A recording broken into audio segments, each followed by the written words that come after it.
Hello everyone and welcome back to the channel. As you can see, I've worked not only on my models but also on the textures. In this case I've worked on another pauldron.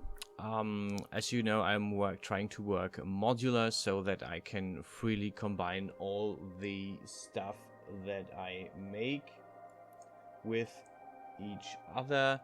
And in this case I've worked on a single pauldron. Also because I want to use, or I need to use this in the next video, in the next tutorial, which is about rigging again, but rigging a piece with rigging a piece that's also clothing. So basically, partial rigging of clothing and stuff. And this pauldron is really good, which is incidentally also why at the end there is still a render. But this render is in the T-pose simply because whenever I would move this object without prior rigging, it would just completely crumble, and I don't really want to I don't really want to show that.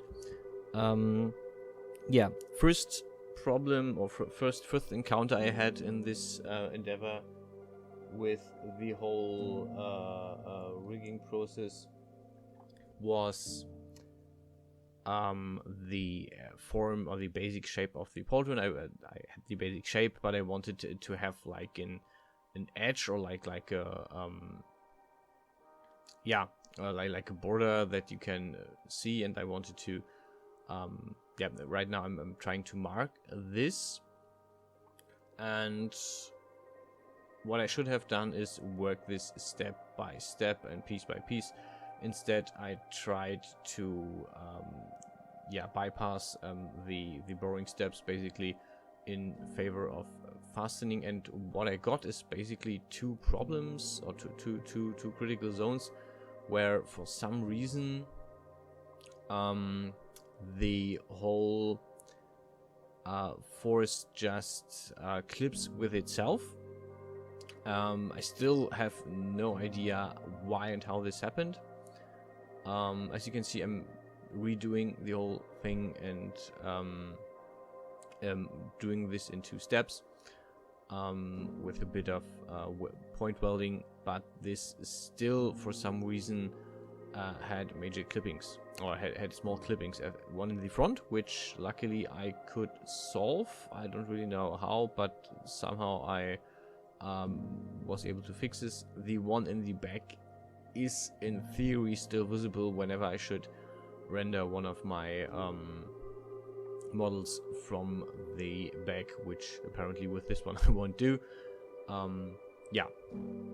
I managed to fix the one on the front.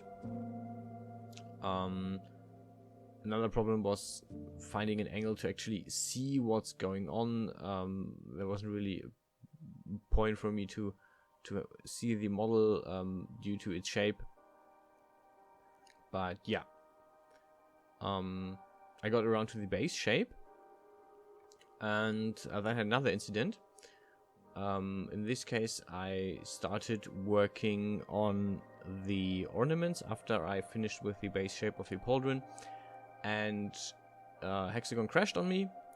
I lost part of my progress. I paused the recording to catch up, and I forgot to unpause it whenever I got to the point where I left off, which is why the video is 1 day late. I actually wanted to have this out yesterday, but on Monday, but I didn't because I forgot to record the second part. This is the first try of making like a crystal ornament on top of the pauldron, and I tried to copy paste part of it and then use the extrusion tool to give it a regular and sized out shape, which didn't work as intended. As you can see the basic shape here, and it's actually the shape that I will repeat later because I finished this model, even though I didn't have the full recording. I checked it out in DES and I wasn't really happy with it, so I decided I will try again, and this is what I did today.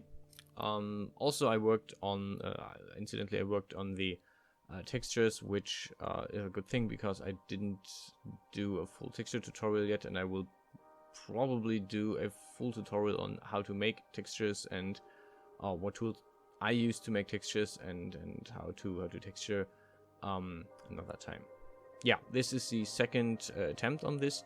I used the grid and the dissociate tool to basically cut the quadrants of the grid. I wanted this to be one big grid shape because in this case it means less space in the, or less memory usage and less CPU usage if I just have one object that I weld here instead of multiple. Also for the UV map, I wanted this basically, I mean, I can put this anyway on one UV map, but I simply wanted to have this as one object, which is why I did it in this way. You can see that I basically cut out each of the quadrants. I didn't count how many I used. I basically just made the grid and was like, okay, I can work with what I have. And yeah, then I proceeded to cut each rectangle of the main thing, subdivided with the tessellation tool and some hands-on tessellation for the triangles as well, fitted around the pauldron shape. As you can see now, I actually have the belt and the clasp already done. So this is really after I did the first iteration and I wasn't happy with it. I basically said, okay, I can do better. I know what I want to have and I'm going for it. This is why, yeah, there's more parts to this. And that's also why there's no Genesis to female in the app anymore, in the software anymore, because for this point I didn't need it. I just wanted to work on top of the pauldron, so I didn't really need to re-import Genesis to female in this model anymore. Yeah. Next interesting thing was for me the question: do I want to just put thicken on this model and give it depth, or do I want to use the extrusion tool? And I actually went with the extrusion tool for this one simply because it made it a lot easier later on to put the UV map on this, or to divide this in on top of the UV map, because I already had like different parts and I didn't need to cut them up further for the UV map.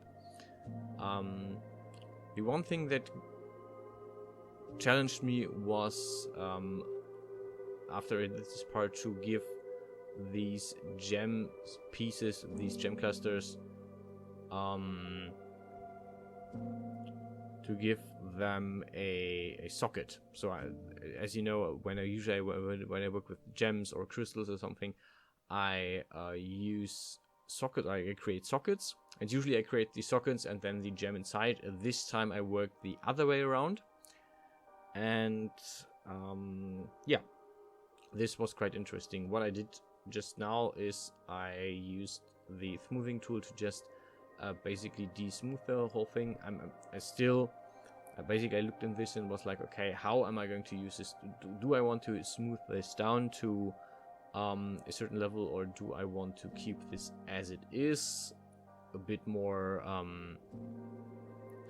edgy, a bit more yeah, structured? And at this point I decided I'm going to first put on the custom texture that I actually hand drew for this one. So there's also time that you don't see that is going into textures, and this is actually a texture. It's not just a blank flat area. Yeah, as you can see. So yeah, and I wanted to, yeah, next thing I was going to look into, or I was looking how I can put some sockets on this that would have the same color and the same texture as the pauldron. And my first idea was to just mark some of the faces and copy paste this, but the problem that I encountered was that I couldn't really move the faces around the crystal shards. So as you can see, this is not really working with neither selection nor world coordinates, so I had to go for another idea. And yeah, actually the whole thing crashed on me again, but luckily I saved, so I didn't lose that much progress here. And the second idea was to give each of these shards a single socket, which I didn't really want to do, but I thought maybe this works, but it absolutely did not.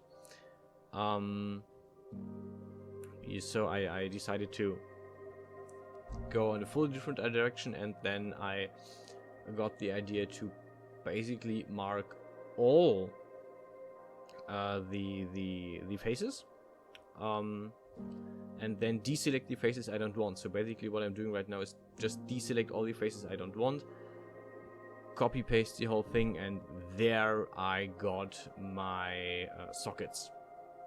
Yeah, so this is basically the whole thing. I hope you enjoyed the video. If you have any questions, feel free to leave them in the comments, and I will try to answer them as soon as possible. Yeah, as again, the render at the end is in the T-pose because it's just to show the render and the new improved textures. If you have questions for that, again, put them in the comments or wait for the next few tutorials, and I'll show you what is possible with in Death 3D. That's from me so far. Thank you guys for watching. I hope you enjoy the video and the content.